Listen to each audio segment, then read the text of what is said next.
Olá, gente. Bom dia. Como é que vocês estão? Estão conseguindo desenvolver o seminário que foi solicitado?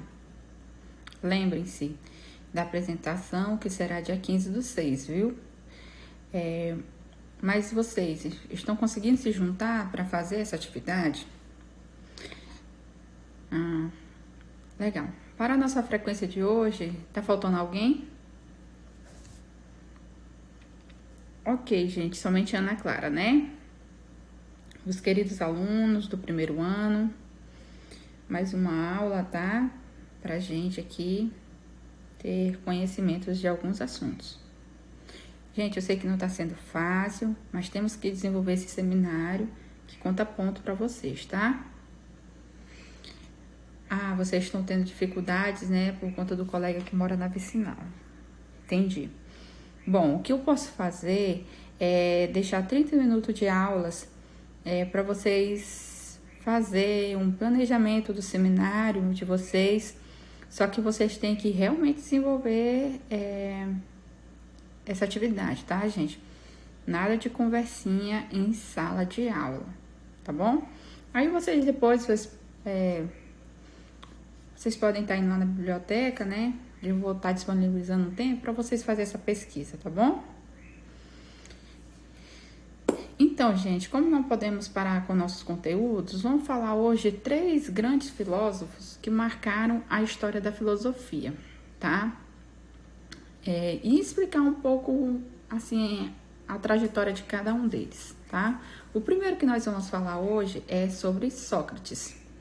Sei que você já ouviu falar um tanto sobre Sócrates aqui na primeira aula, né?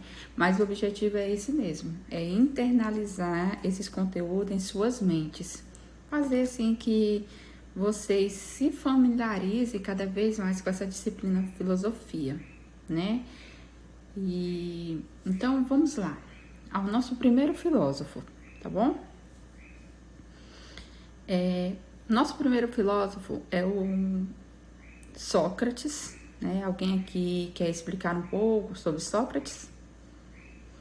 Não, nossa, gente, vocês têm que começar a se acostumar com isso. Mas essa questão da explicação, tá? Como é que vocês estão pensando com você na universidade? Não é fácil não, gente, ó. Mas é isso, tá?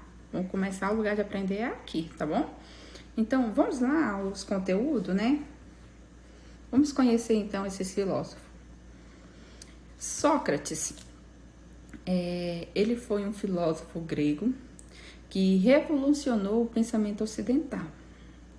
Ao contrário da maioria dos filósofos antigos, que para se dedicarem ao ócio filosófico, deveriam possuir posses para não precisarem trabalhar, Sócrates era filho de um artesão e de uma parteira. Tendo exercido o ofício do pai em sua juventude e ingressado em campanhas militares e em guerras. Dentre essas a guerra do Peloponeso, em que Sócrates lutou, em destacamento em 431 a.C. e outro por volta de 10 anos depois, né? Soldado corajoso e de grande resistência física, Sócrates obteve benefícios das características da cultura ateniense para os jovens. Envolto na prática de esportes e na formação científica e política, o que conferiu ao pensador a sua personalidade questionadora. Sócrates ficou conhecido por ter iniciado um período da filosofia grega antiga, o período socrático ou antropológico, que teria surgido como uma nova saída em relação aos estudos dos filósofos anteriores, classificados como pré-socráticos. A filosofia passaria a partir de então a abordar questões essencialmente humanas ou questões advindas das relações humanas e do convívio em sociedade com a justiça, o bem, a moral e a verdade. Conta os seus biógrafos que, certa vez, ainda em sua juventude, Sócrates visitou o templo de Apolo, na cidade de Atenas, onde ficou marcado pelas inscrições entalhadas no pórtico do templo. Conhece-te a ti mesmo. Essa máxima do autoconhecimento tocou o filósofo, fazendo-o perceber que qualquer conhecimento posterior do mundo requeria antes um conhecimento de si mesmo. Sócrates afirmava a sua ignorância, dizendo a frase que, segundo ele mesmo, definia o "só sei que nada sei". Esse reconhecimento de sua ignorância foi uma marca fundamental para estabelecer o seu caráter, questionador de sábio. Pois o reconhecimento da ignorância leva à busca pelo saber, ao passo que soberba intelectual leva à estagnação. Essa mesma ocasião de visita ao templo, o jovem pensador consultou o oráculo de Delfos, que o qualificou como o mais sábio dos homens da Grécia. Isso foi tomado por Sócrates como uma missão, levar sua sabedoria consigo e adiante. Sócrates passou a vagar pelas ruas de Atenas, conversando com as pessoas, questionando-as e ensinando-as por meio da prática e o seu método. Hoje, não temos escritos deixados diretamente por Sócrates, que é conhecido do filósofo. São os relatos de seus discípulos, principalmente Platão e também Xenofonte. Também existe esse relato de seus detratores, como Aristófanes, um comediógrafo grego que satirizou a imagem de Sócrates em várias de suas peças, para se moldar a personalidade de Sócrates e reconstruir a sua filosofia. É necessário, então, estabelecer um diálogo intelectual com aqueles que escrevem sobre ele. Tá? Então, a gente vai estar explicando também sobre o método socrático. Sócrates dizia-se um parteiro de ideias, assim como sua mãe, que trazia bebês ao mundo. Sócrates trazia as ideias, mas não dele mesmo, mas sim das outras pessoas que, ao conversarem com ele, passavam pelo seu método. Sua missão era, sobretudo, a missão do diálogo, de levar as pessoas à evidência da própria ignorância. Que é isso quer dizer? Situação que, não sendo ultrapassada, prenderia a alma no útero, o estéril engano. Então, o método socrático de trazer as ideias das pessoas consistia em 2 passos. Bora explicar sobre eles, tá?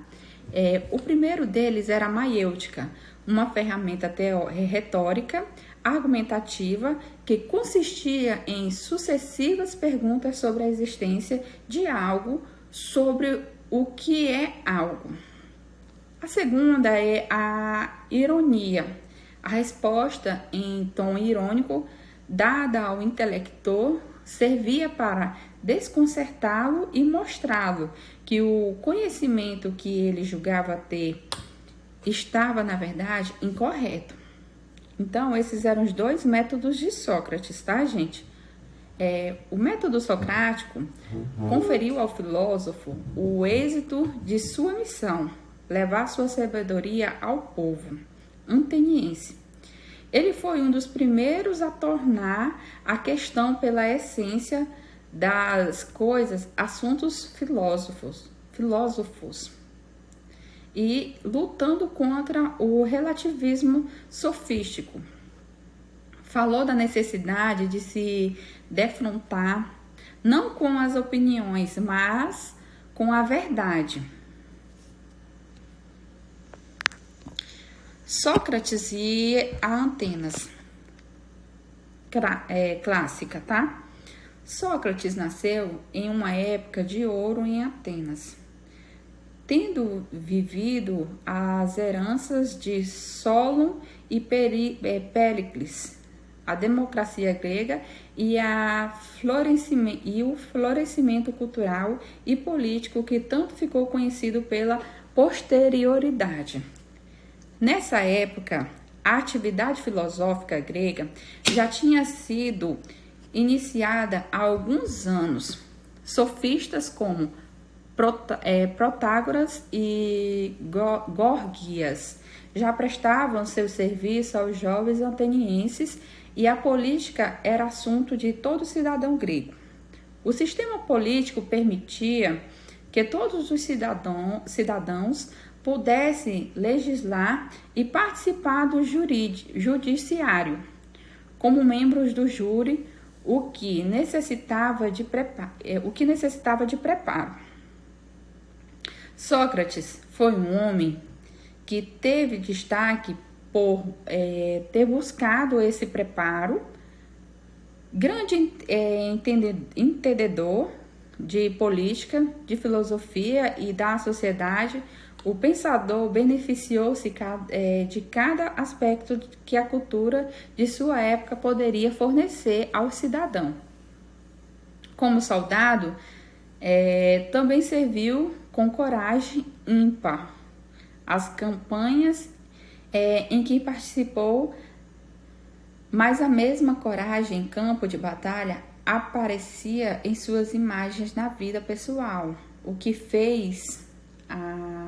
o fez angariar algumas inimizades. Diante de qualquer forma de governo e de qualquer autoridade constituída, Sócrates prestava primeiro obediência aos ditames de sua própria consciência, despertando a curiosidade e a amizade dos jovens e a ira dos mais velhos, dos políticos e dos mais ricos. Sócrates foi vítima de uma perseguição política que resultou em uma acusação nos consequentes julgamentos e na sua condenação à morte.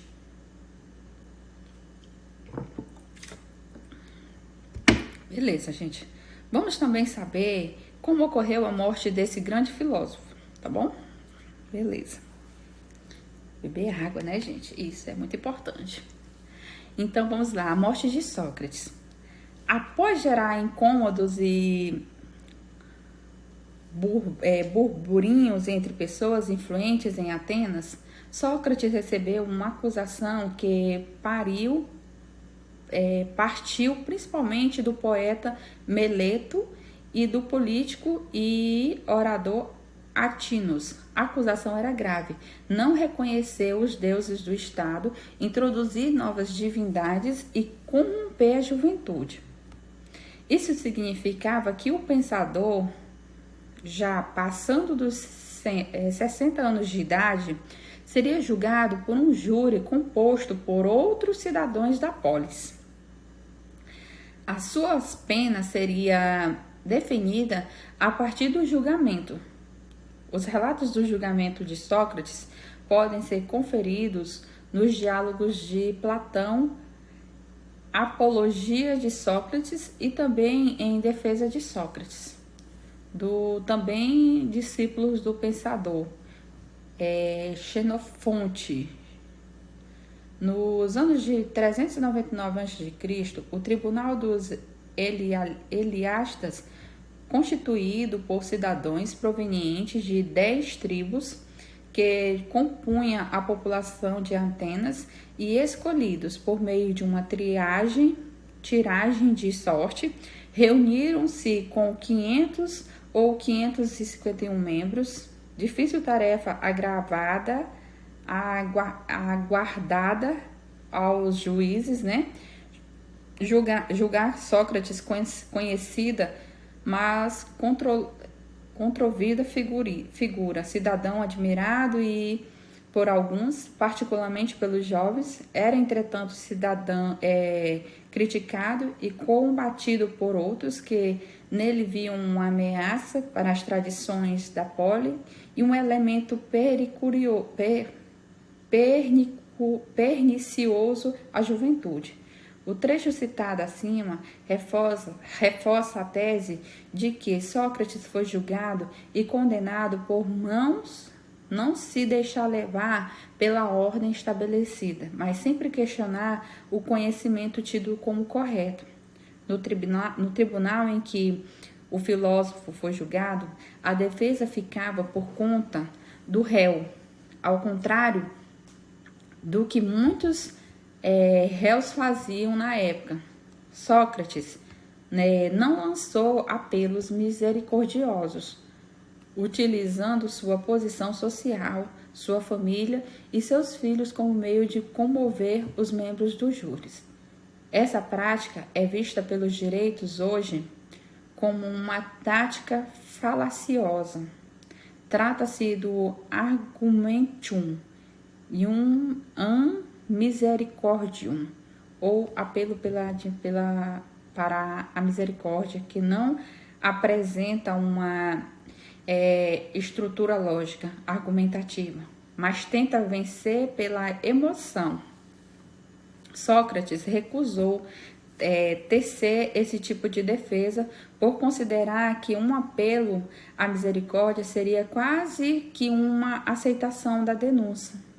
Sócrates manteve-se firme em apresentar argumentos que contradisseram as falas de seus acusadores. Porém, essa atitude não foi suficiente para que o filósofo fosse absolvido. Condenado pela maioria dos votos, cabia a Sócrates fixar sua pena. Meleto queria a pena de morte.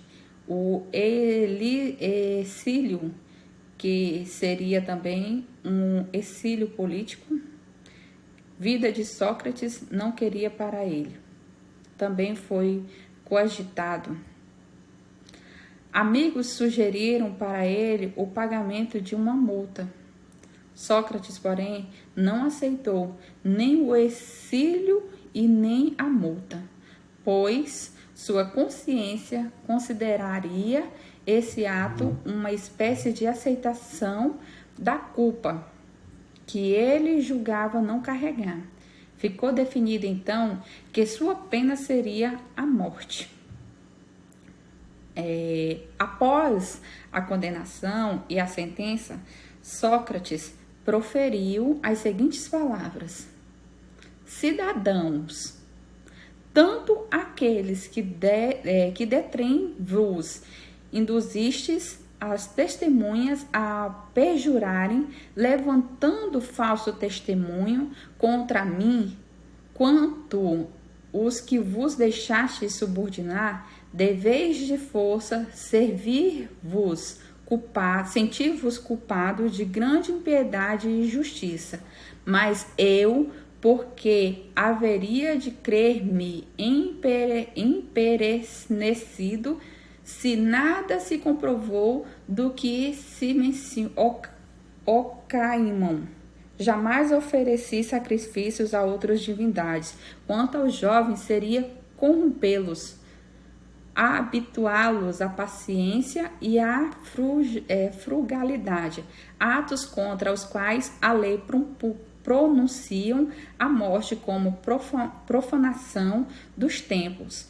O roubo com infração, a venda de homens livres e traição à prática.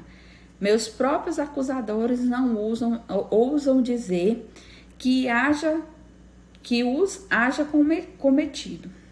Surpreso, pois, pergunto a mim mesmo, qual crime, por que me condenais à morte? Estou certo que, tanto quanto o passado me renderá o provir, o testemunho de que nunca fiz mal a ninguém, jamais tornei ninguém mais vicioso, mas serviria os que comigo privavam, ensinando-lhes sem retribuição tudo o que podia de bem. Sócrates dizia que, ao conversar com as pessoas pelas ruas de Atenas, ele estava levando a sua missão com responsabilidade à frente. Aquela missão que julgou ter, ao conversar com oráculo, de levar o conhecimento aos outros por ser mais sábio, homem da Grécia. A virtude julgava Sócrates só poderia ser obtida mediante o conhecimento verdadeiro dos conceitos e das essências, e a sua missão era mostrar às pessoas que elas poderiam obter tal conhecimento começando por um processo de autoanálise que findaria no questionamento e no conhecimento do mundo, por perturbar a ordem vigente. Esse foi o real motivo da condenação e a sentença de Sócrates. Em 399 a.C., o filósofo recebeu o cálice contendo cicuta, o veneno utilizado para sua execução. Ele mesmo bebeu o conteúdo do cálice e em poucos minutos depois, morreu. Então, gente, esse foi um resumo, um pouco falando sobre a história de Sócrates, né? E um breve resumo dessa história que vimos, né, sobre ele, que, primeiro, ele foi um jovem humilde de Atenas, né? Ele lutou na guerra de Peloponeso, foi considerado o mais sábio dos homens da Grécia, né? Dentro desse texto a gente viu isso. Foi mestre de Platão, introduziu na filosofia as questões humanas, inaugurando o período um período antropológico. Os métodos dele foi a ironia e a maiêutica, né, que a gente viu nesse assunto. A arte de parir ideias também, né, a gente viu. Não perguntar pela opinião, mas pela essência. Outra coisa também que a gente viu foi o constante questionamento, subversão. Acusado por corrupção dos jovens e traição aos deuses. E a gente viu também júri para decidir quanto à condenação ou não de Sócrates. Recusa do réu por uma convencional, e Sócrates foi condenado à morte e aceitou a sua sentença. Então foi isso, né, que a gente viu sobre a vida de Sócrates. Esse foi um breve assunto sobre ele, e foram isso, né, que a gente viu. E também eu trouxe aqui para vocês algumas frases de Sócrates, né? E essas frases não é de Sócrates, mas era utilizada por ele como lema para a sua vida e a sua filosofia. E uma dessas frases era: conhecer a ti mesmo e conhecerás o universo e os deuses. Né? Bem interessante, coisas para a gente se pensar. Outra frase de Sócrates foi: só sei que nada sei. A gente ouve muito ela, né? Não penses mal dos que se procedem mal. Penses então que estão equivocados.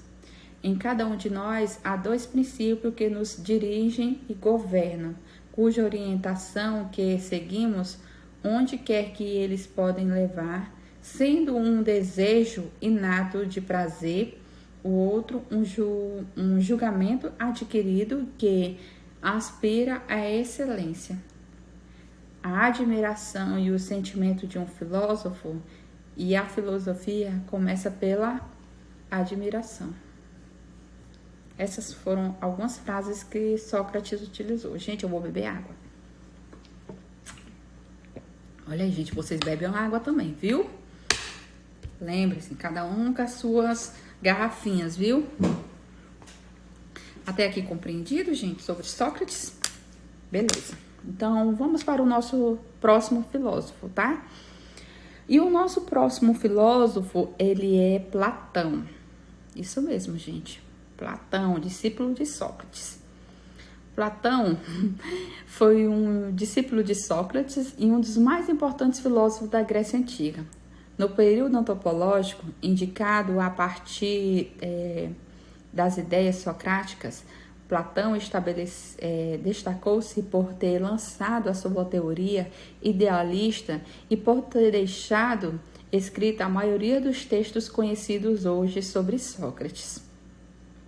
O idealismo platônico consiste basicamente em uma distinção entre conhecimento sensível, inferior e enganosos, que seria obtido pelos sentidos do corpo e conhecimentos interligáveis, superior e ideal, que acessaria a verdade sobre as coisas. O conhecimento interlegível seria aquele que permite o nosso acesso ao ser e à essência de algo que seria imutável.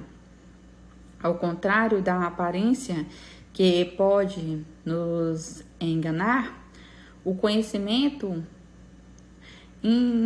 interlegível, estaria no mundo das ideias e das formas, enquanto o conhecimento sensível estaria em nossa realidade material.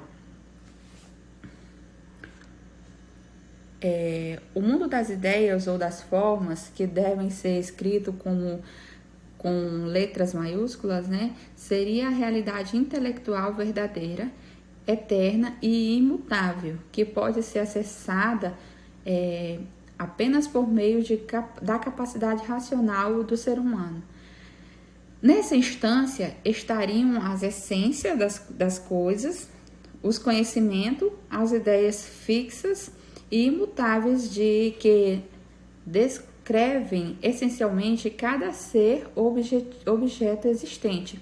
Já o mundo sensível seria a realidade com a qual nós defrontamos em nosso mundo prático, que experimentamos essa realidade sensível e ilusória e enganadora, pois, para usar um jargão popular, o qual Platão inspira-se, as aparências enganam.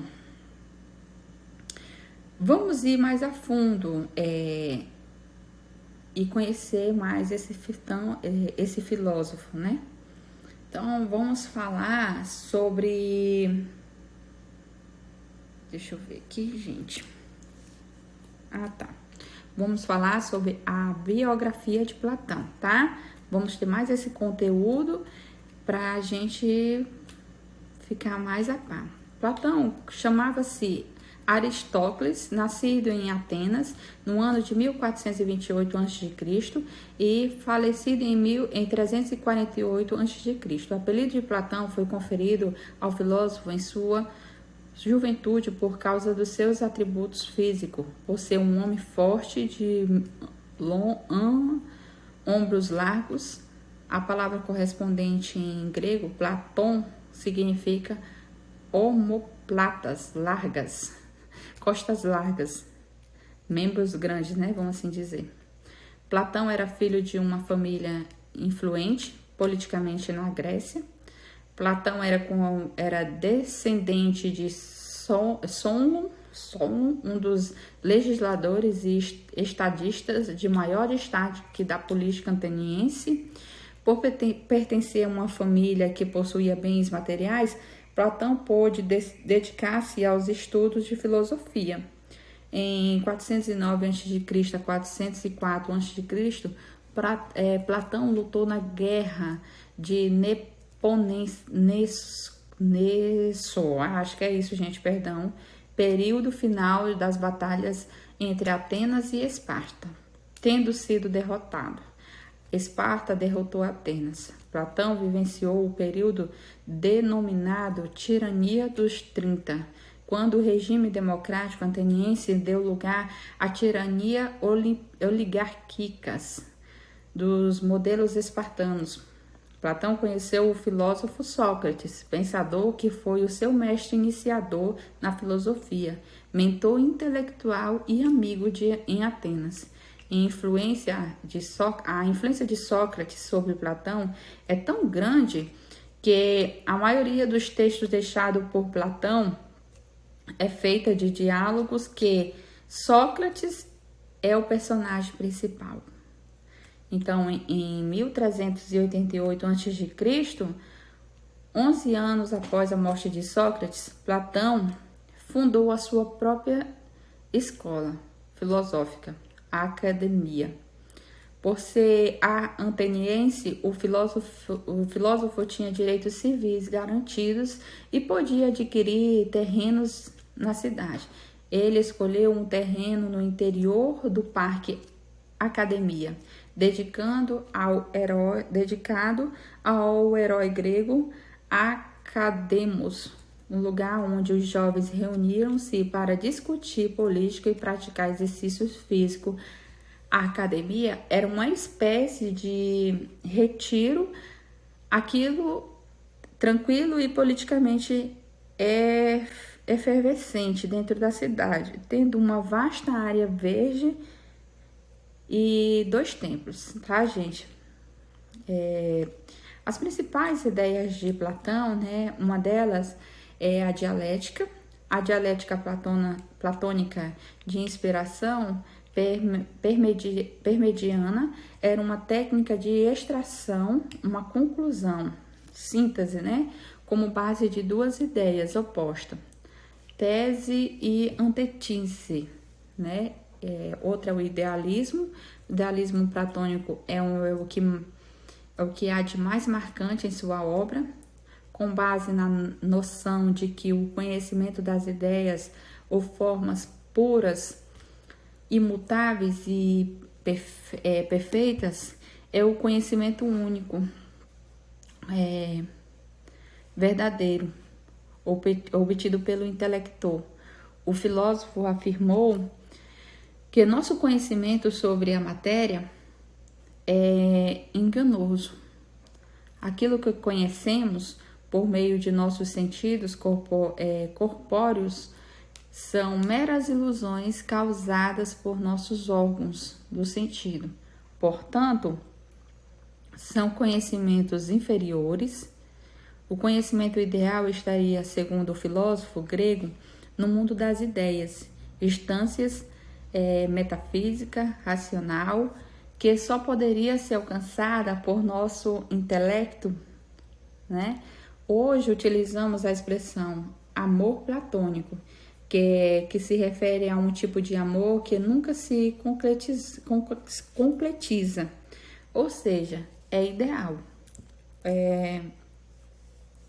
Outro também é a política, né? Para Platão, existem 3 tipos de caráter que moldam as almas das pessoas.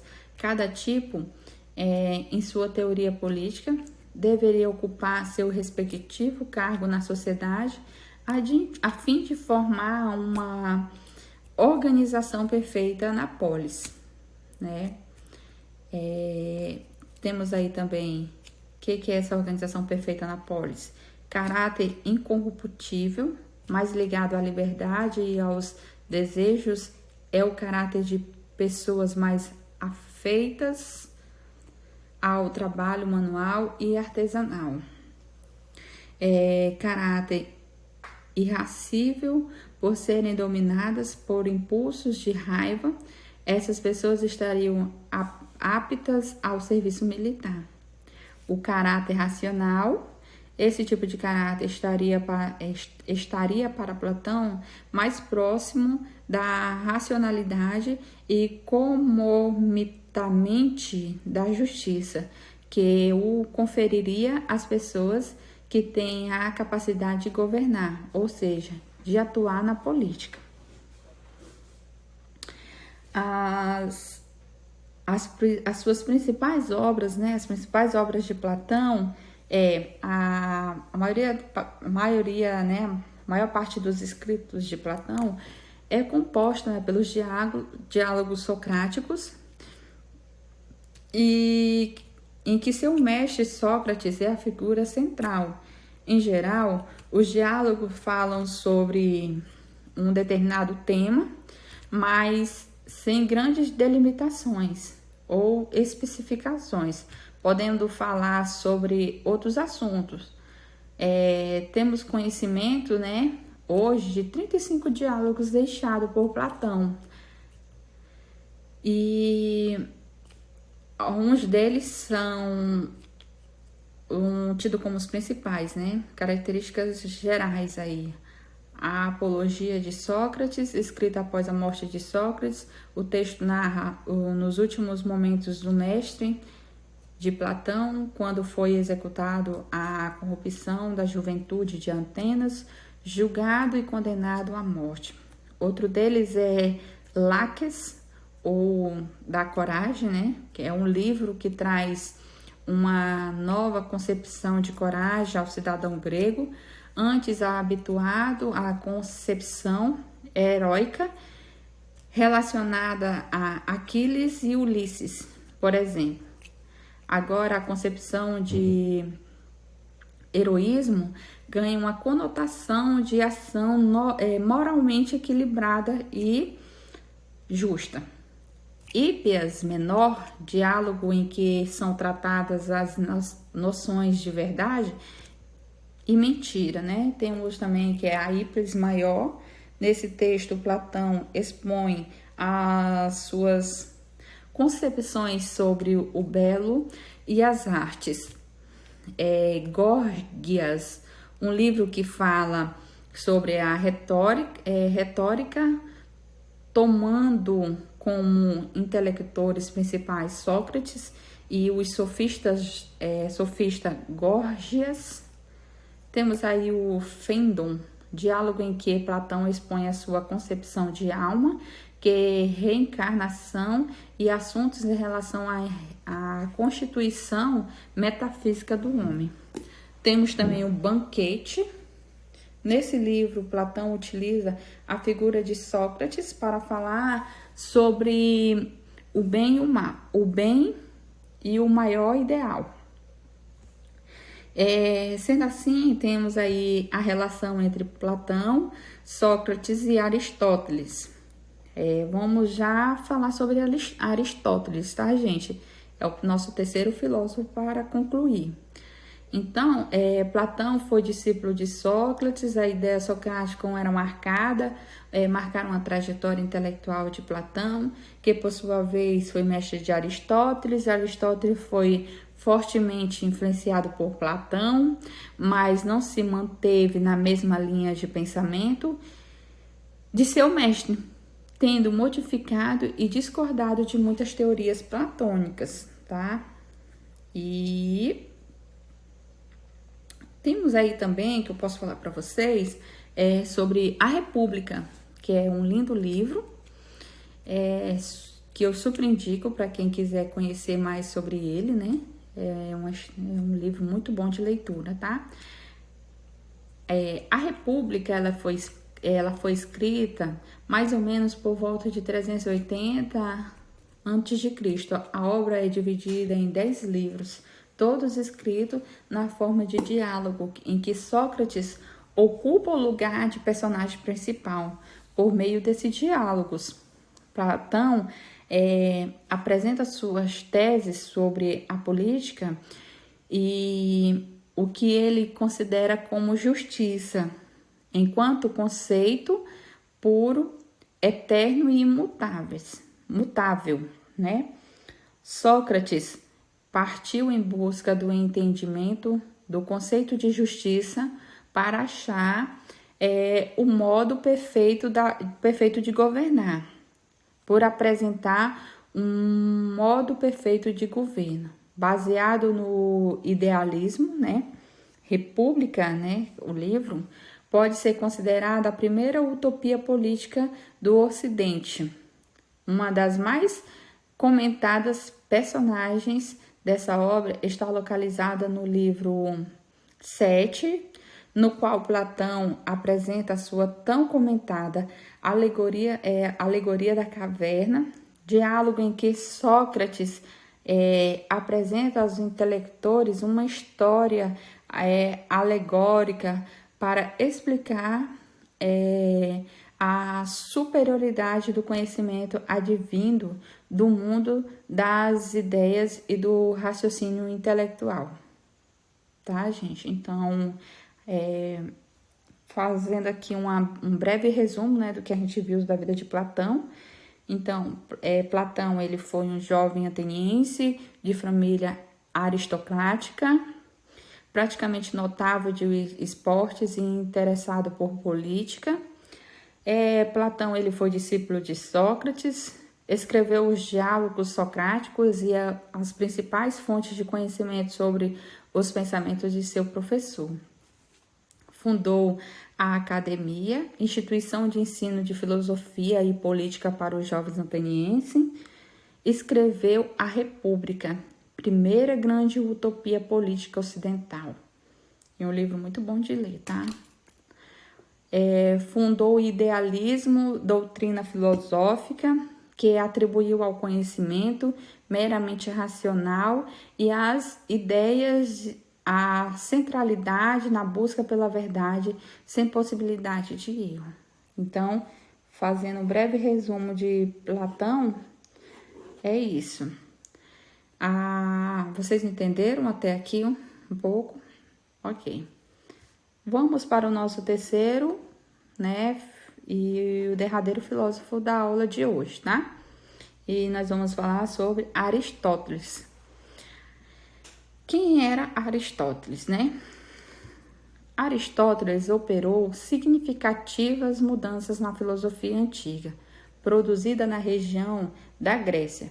Tal produção filosófica já havia passado pelos períodos cosmológico, pré-socráticos e antropológicos, socráticos, e iniciava, então, o seu período sistemático. Os estudos aristotélicos influenciaram pensadores medievais da escolástica, principalmente Alberto Magno e Tomás de Aquino. Também foram influenciados por ele filósofos empiristas da modernidade, que retomaram a ideia de que o conhecimento também é obtido por meio da prática, operando uma radical e mais completa elaboração da tese do conhecimento como fruto dos sentimentos corpóreos e das experiências práticas.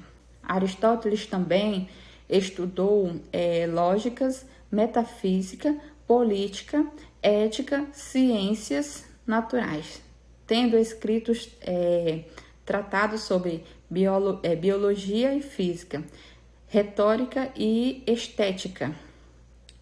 Mas quem foi Aristóteles, né?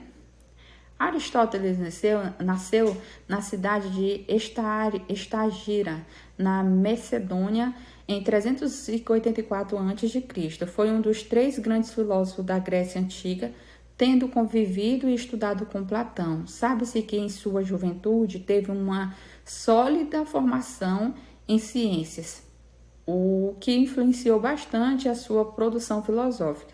Ainda jovem, o filósofo foi para Atenas, onde conheceu seu mestre Platão e foi estudar na Academia, centro de estudos de discussões sobre filosofia e política, fundado pelo professor de Aristóteles nos arredores de Atenas. Após anos de estudos na academia, Aristóteles passou a lecionar na instituição aprofundando-se em seus estudos sobre temas de filosofia platônica, que iam de conhecimentos de ética e política até questões como conhecimento da verdade e a formação das ideias. Na medida em que estudava tais temas, né, Aristóteles formulava as suas próprias teorias. Licença, viu, gente? As suas próprias teorias, né? O que levou a um afastamento intelectual das ideias platônicas e marcou uma cisão muito grande deles com seu mestre, representada na valorização do conhecimento empírico. Ai, que nome difícil.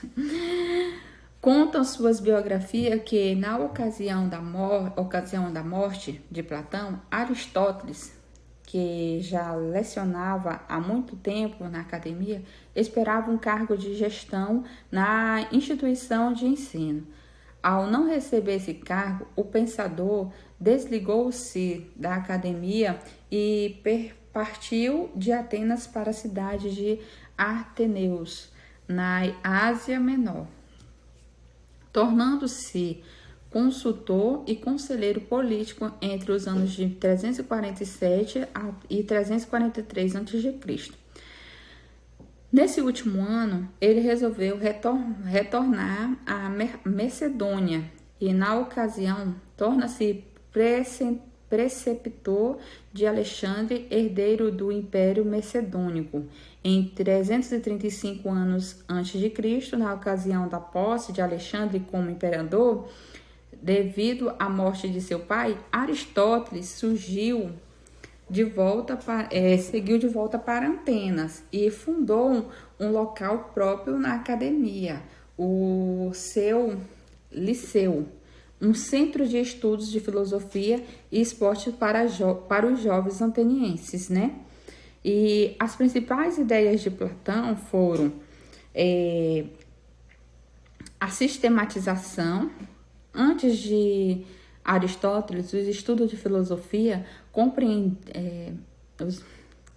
compreendiam uma mistura de astronomia, física, matemática, cosmologia, política, ética, estética, retórica, entre outras áreas do conhecimento. O filósofo Aristóteles foi o primeiro a classificar e sistematizar essa área, desenvolvendo estudos específicos sobre cada tema, né? Então, política e ética de Aristóteles foi um grande defensor do sistema político democrático, pelo qual Atenas já havia passado, tendo escrito um livro sobre isso. Também escreveu tratados de ética, em que afirmava a necessidade da busca de uma modernização das ações humanas baseada na prudência, para que a vida em sociedade levasse aos cidadãos a felicidade. Outro aí também de Aristóteles, né, é a metafísica, tendo aprimorado os estudos platônicos sobre o assunto e, em certa medida, afastando-se um pouco das ideias de seu mestre. Aristóteles escreveu um tratado de 10 livros chamado Estudos de Filosofia, sendo a primeira que mais tarde seria conhecida por metafísica. Esses estudos, segundo o próprio filósofo, tratavam sobre o ser em geral, ou seja, seria uma espécie de ciência geral, mãe de todas as ciências. A lógica Aristóteles, né? Lógica. Fundamentou as primeiras noções da lógica clássica, baseada na argumentação e na retórica, em seus estudos que buscavam algumas noções metafísicas, como a divisão das categorias do que se fala.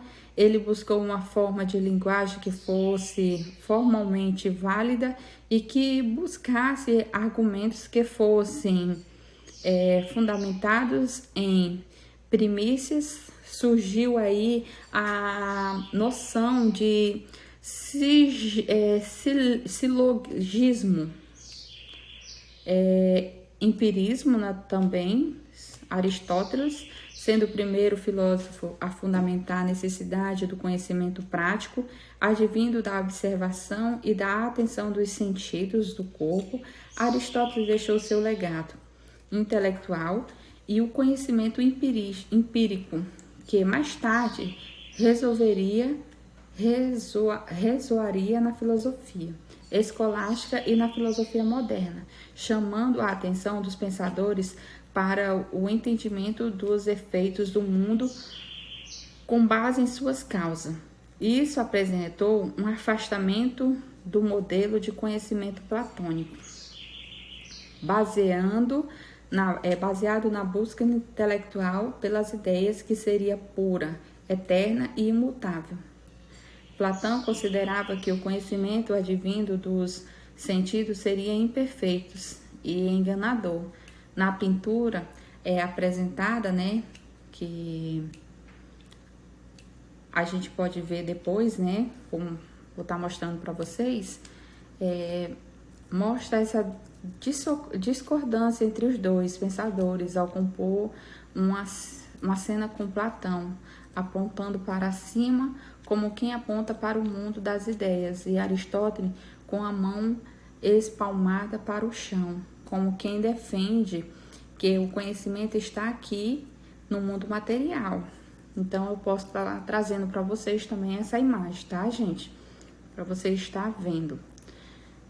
Algumas obras de Aristóteles, né, das 22 deixadas por Aristóteles, especula-se que algumas podem ter sido, na verdade, compilações e anotações de seus alunos de liceu, tiradas durante as aulas do mestre. Os historiadores não sabem ao certo a autoria correta dessas obras, com exceção das principais. Vou aqui citar pelo menos algumas delas, tá? Que é a Metafísica, principais escritos de Aristóteles, né? A Metafísica, conjunto de 10 livros, escrito como Estudos de Filosofia, primeira, e reunindo e renomeando mais tarde por Andrônico de Rhodes com Metafísica. Tratavam de um conhecimento geral sobre o ser como o conhecemos, ou seja, uma espécie de ciência geral que tinha como objeto o próprio ser e não recortes dele, como a matemática é um recorte do ser que estuda apenas as relações numéricas, uma parte de todo o seu ser. Outro escrito de Platão é a Categorias, pequeno livro sobre a lógica, que apresenta a necessidade da classificação e separação dos conceitos diferentes para o tratamento de assuntos diferentes, a fim de que equivocados sejam evitados. Ser uma espécie de distinção das diversas categorias do pensamento. Também temos aí a Psíquica, tratado de 8 livros com observação de Aristóteles sobre a ciência da natureza. Da alma ou sobre a alma, escrito sobre a noção dos antigos de alma, que equivale para nós à noção da mente. O filósofo trata de assuntos relacionados a como o ser humano constitui-se como base em sua personalidade e a como essa alma atua na distinção entre nós e os outros animais.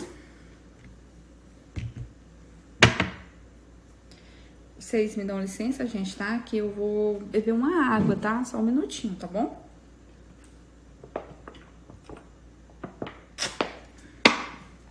É isso, gente. Muito boa, né? As explicações aqui que a gente teve aí sobre Sócrates, Platão e Aristóteles, né? Então, esses foram os conteúdos que eu quis trazer para vocês, né? E esses três filósofos, eles trazem aí pra gente na filosofia, são assim, como posso dizer, são clássicos, né, da filosofia. Seus estudos são contados até os dias atuais. E são estudos que a gente necessita dele para a gente entender como é que aconteceu, como ocorreu a base da filosofia, né? E então a gente viu nesse último que foi Aristóteles. E fazendo um resumo assim da vida de Aristóteles, ele nasceu em Estagira, lá na Macedônia, interessou-se por ciência da natureza, foi discípulo de Platão, aluno e professor da academia, foi professor do imperador Alexandre o Grande, fundou a sua própria escola filosófica em Atenas, o Liceu, sistematizou e separou o conhecimento filosófico da antiguidade. Escreveu sobre diversos assuntos sobre ética, política, ciência, metafísica e lógica. Então, esses foram alguns assuntos que a gente estudou sobre o filósofo Aristóteles na aula de hoje, tá? Bom, gente, é isso. Esses são 3 dos 6 filósofos que eu tenho para apresentar para vocês. E na próxima aula a gente vai falar de mais 3 filósofos, tá? E tem bastante conteúdo aí pra gente estudar, tá? Assim, se vocês ficarem mais por dentro desses e fizeram, eu garanto que quando vocês forem falar em filosofia, logo vocês vão estar pensando nesses grandes filósofos, né?